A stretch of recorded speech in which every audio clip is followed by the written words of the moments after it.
Ya Rabbana ya ilahi. Igifirili shoikili lori. Alikiru bisolina. Fisumurati limuriselina. Ya Rabbana ya ilahi. Baba Aridunnu dà. Ṣẹ́rí lè tọ́lọ́run ṣe fún yín lénìí. Ó ní pé tún ti bílá tọ́lábín tùgìní bílá sábàbín túbúdílé ajá ìbàfí tẹ́kìrí bí máa bá ń dà. Allah tún ti bílá tọ́lábín tùgìní bílá sábàbín túbúdílé ajá ìbàfí tẹ́kìrí bí máa bá ń dà. Garu Shabab tún ti bílá tọ́lábín tùgìní bílá sábàbín tún ti bílá tọ́lábín tùgìní bílá sábàbín túbúdílé ajá ìbàfí tẹ́kìrí bí máa bá ń dà. Allah tún ti bílá tọ́lábín tùgìní bílá sábàbín túbúdílé ajá ìbàfí tẹ́kìrí bí máa bá ń dà. Túbúdílé ajá ìbàfí tẹ́kìrí bí máa bá ń dà. Túbúdílé ajá ìbàfí tẹ́kìrí bí máa bá ń dà. Eléyìí àfi kí Ọlọ́run. Allah. Baba àgbà Sheikh Labib. Adamallahu hayatahu. Baba àgbà Sattar. Adamallahu hayatahu. Baba àgbà Ayinbọ́lẹ̀ṣù. Adamallahu hayatahu. Olùbọ́lẹ̀ Kọ̀dìríyà. Adamallahu hayatahu. Baba Kíkí Olódò. Adamallahu hayatahu. Àwọn afáwa ń kalẹ̀.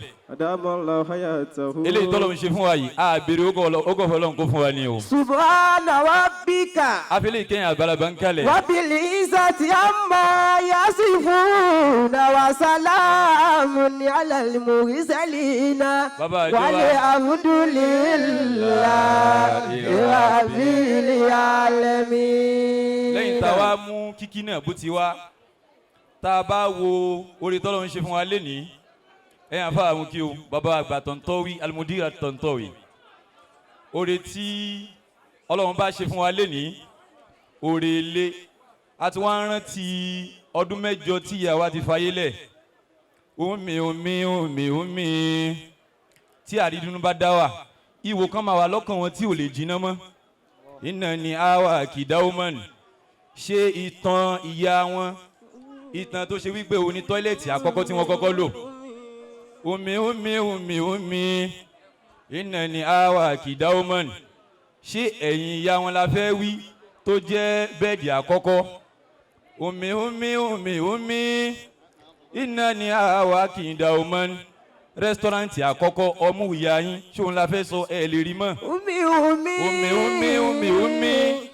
iná ni àwa kìdáwọ́mọ́nì ibi tí ọmọ fẹ́ sùn àyà ni, bọ́mọ bá fẹ́ yàgbẹ́ orí itan ni, bọ́mọ bá fẹ́ jẹun ọyàn ni. Iná ni àwa kìdáwọ́mọ́nì. Má dà mí láàmú. Omi iná ni àwa kìdáwọ́mọ́nì. Bára ọmọ ò bá yá a máa ń lọ sọ́sìpìtù, wọ́n á gbé kinní kan wá ní tàmómìtà ni wọ́n á gbé sára ọmọ. Tí ìyá bá wà láyé ọmọ ò ní lọ sọ́sìpìtù, ìka ìyá báyìí ni yóò gbé sọ́rùn ọmọ, ó ti mọ ṣé màlẹ́ríà ni ṣé fífà ló ń ṣe, ìyá náà ni ò wá sí mọ́ yìí. Sẹ́rí bí òde ṣe wá dùn tó, bóde ṣe wá dùn tó kẹnu tó kò wá pé rárá. Omi iná ni àwa kìdáwọ́mọ́nì abẹ́lẹ́hùn ìyá wa búṣà ọlọ́mọba kẹwọn bá gẹ̀ wọ́n. Ṣé wá rí àfáwà àgbà Aridunnu àfáwà youth, èmi mo fẹ́ kẹ́ máa wò. Ọlọ́run ti fi ṣe ádámọ̀ láàrin wa, gbogbo wa tàwa yín balẹ̀ ní agba kádàrá fọlọ́run ni. A ti gba kádàrá, tó o bá gbà lẹ́wọ̀ wá gbà tipátipá. Rárá, má sọ̀rọ̀ èébú. Ayakumullah. Àwọn kẹ́lí mọ̀ tó bá ti ń jọ bí èébú má sọ rárá. Ayakumullah. Àmọ́ gbogbo wa tàwa ń bí agba kádàrá ni o. A ti gba kádàrá. Bọ́lọ́run ṣe fẹ́ ṣe yín ló ṣe yín. Bọ́lọ́run ṣe fẹ́ ṣe yín ló ti ṣe yín yìí. Tá bá wo Quran wàhálà máa dámálẹ̀ àsìmá kùlàhá àsìmá òun yẹn ọlọ́run pè yín sẹ́yìn ni o a pọ̀ lórí fídì yìí náà ó pè yín nìkan sẹ́yìn pé mo fẹ́ kó ẹ̀ kankan mo fẹ́ fún ẹ̀ kankan gbogbo àwọn ilé mi ní sọ fún wọn ẹ̀hẹ́n. àkọlà bí o ní bí a sì máa yàn wò láàyè. nísìnyí tó bá pe gbogbo wa tàwa nígbà yín sìn 80% àwa tàwa ń bí àǹbíwú ní bí a sì máa yàn wò láàyè ẹ jẹ́ àfilé wa hàn ẹ jẹ́ àfi mọ́tò wa hàn a lè pírẹsẹ̀ntì kankan ẹ̀hẹ́n. ìkún tún sọ ọ̀dì kí. tó bá ṣe pé lódodo ni làwa náà mọ̀ pé kádàrá ó wà lóòótọ́ àrígbà àlè rí nǹkan pírẹsẹ̀ntì ẹ̀hẹ́n. pọ̀lú subhanakala ilimalana ilama alamutana. gbogbo àwọn sọ fọlọ́hún pé a nímọ̀ kankan o bó ti ṣàyídú ní àgbà bẹ́ẹ̀ o àgbà fọlọ́hún bẹ́ẹ̀ ẹ̀hẹ́n. kàkà antala alimul hakim. ìwọ lọ́ba tó nímọ̀ ìwọ ọ̀dẹ̀ lọ́ba tó máa ń dájọ́ ẹ̀hẹ́n. kọ́lá ya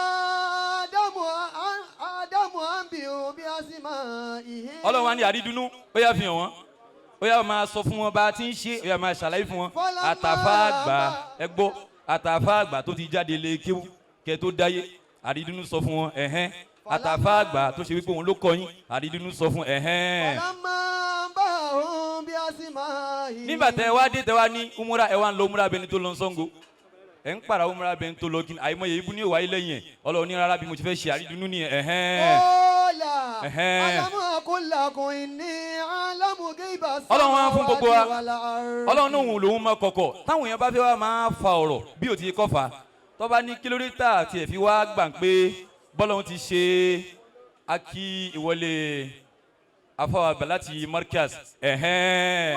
alamu máa túbùdù wà máa kún tún tẹ́kìtùmù. ọlọ́run wá ní tí bí mo ti fẹ́ ṣe Sheikh Aridunnu ni mo ṣe bàbá Aridunnu yìí tó bá ní kílódétà ṣe wá gbà f'Aridunnu àbẹ arẹ nìkan tó ń wò pé mi ìfẹ́ gbà fún tábàlù Suratul A'raf ẹ̀hẹ́n. kọ́lá máa mọ̀nà kàálà tẹ̀síjúdà ìsì àmárìtúkà. ọlọ́run ní kílódé máa mọ̀ náà kà Allah tẹ̀síjúdà ìsì àmọ̀rìtúkà kí ló fà tẹ́ ẹ̀ fi gbà nígbà tí mo pa yín láṣẹ ẹ̀hẹ́n. kọ́lá náà kọ́ ìhù mi ní ìhù kàlákìtà ní. nǹkan tí ó ń da ọ̀pọ̀lọpọ̀ yẹn láàmú ni pé ana khairun minhu mo lóore ju Aridunnu lọ ana khairun minhu mo dàgbà jù lọ ana khairun minhu mo mọ̀kíw jù lọ ana khairun minhu mo ní ìrírí jù lọ. ana khairu minhu kàlákìtà ní mi náà. kàlákìtà ní mi náà ó dá mi láti ibi iná èmi tí mo ti lo nǹkan tó níná nú mo ti fi travel mo lọ Amẹ́ríkà mo lọ London mo lọ Saudi mo kéwù Madina mo kéwù Qatar èmi ní ìwà gbà fún Aridunnu. ana khairu minhu kàlákìtà ní mi náà. wà kàlákìtà wù mí dìní. kọ́lá fàbìtì mi ní à. ẹni tí o bá ti wá gbà ọlọ́run á ní ìdẹ̀ra èmi ọlọ́run tí mo fún Sheikh Aridunnu kò ní dọ́dọ̀ ẹ̀ o abẹ́lọ́run Sheikh Aridunnu ìdẹ̀ra yìí ọlọ́run ní jó bàjẹ́. àmín. ọlọ́run ní jó bàjẹ́. àmín. ọlọ́run ní jó bàjẹ́. àmín. mo wá darí kíkì mi sọ̀rọ̀ bàbá Sheikh wa Ahmad Lebib. bàbá mo ti ń wá opportunity láti kí yín báyìí wájíán bí wájíán àmọ́ ẹ̀yìn rí opportunity yẹn ọlọ́run fún yín ní àwọn ẹ̀bùn kan tó jẹ́ pé ẹ̀yin ò lè mọ̀ pọ́lọ́run fún yín torí Allahumma sọ̀gírí fi àyìn ní ọlọ́run jẹ́ ń kiri lójú ara mi ẹ̀bùn yẹn tá a bá tọ́ náà abalára bàbá wa àgbáyà Sattar òun ni pé ẹ rí i pé ẹ lùgbà lánàá ẹ wá ń lùgbà lénìí ìbátan ló lénìí yẹn àwa tá a lọ lálẹ́ ń bá lùgbà lénìí ẹ gbọ́ mi àwa tá a lọ la lẹ́ ń bá lùgbà lénìí àwa jẹ́ pé ọ̀la yẹn náà lẹ́ni gbogbo àfa tó wà ń kalẹ̀ ẹ jẹ́ à lọ emuléètì Sheikh wa Ahmad Lebib ẹ rí i pé tájẹ̀tì bàbá ní allen wasalan alatik mashallah barakallahu fikum ẹ rí i pé tájẹ̀tì bàbá Sheikh Ahmad Lebib hadamallahu hayatahu bàbá ní ọmọ tó bá ṣe ń kí ó lọ́wọ́ allen wasalan àwọn ọ̀rọ̀ ìdò òdó sí mi lẹ́gbẹ̀ẹ́ ṣé táìmì ò ti pè ní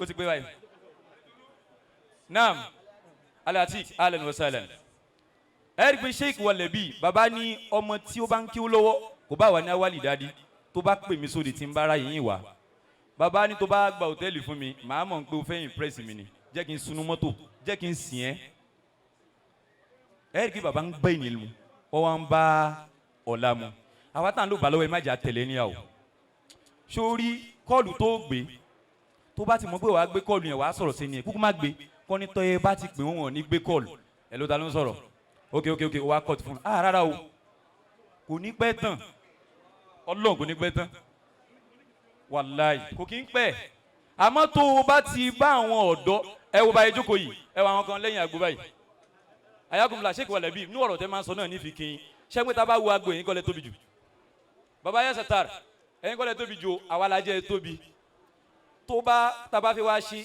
kí baba sheik labib jókòó baba yẹn satar kọ́ jókòó kí gbogbo wa ká bọ́ta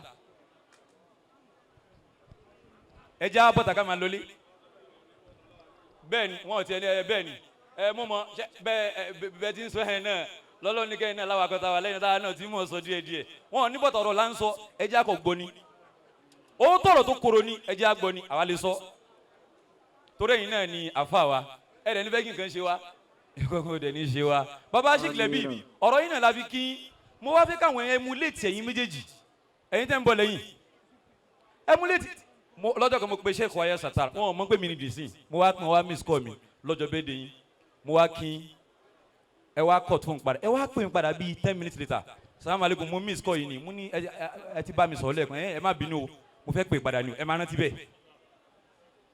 bákan lẹ ṣe rọ̀ lẹ́ẹ̀mẹ́ni tí ń bá yín sọ̀rọ̀ gbogbo ẹ̀yin tẹ́ wà lókè ẹ má máa tẹ́lẹ̀ ní à o ẹlòmíín wò yín lẹ́yìn báyìí lẹ́yìn àgbo ọdún ẹ̀ ní kíní ń bọ̀ lọ́la àmọ́ ti dá wa lójú pé bẹ́yìn ti ń lò yìí baba yasata baba Sheikh Ahmed Labib bẹ́ẹ̀ ti ń lò yìí ọ̀la yẹn lé ní o àmọ́ kọ́lọ̀ má pa yín fún wa. Àmín. kọ́lọ̀ má pa yín fún wa. Ọlọ́run má pa yín fún wa. kọ́lọ̀ má pa yín fún wa. Ọlọ́run má pa yín fún wa. àdúrà tèmi wá ṣe tó fi kárí ni pé tún ti bí la tọ́lá bin tògìní bí la sábàbin tòbúdílé ajá ìbàfí tẹ̀kìrì bí máa bá òun dá. Allah tún ti bí la tọ́lá bin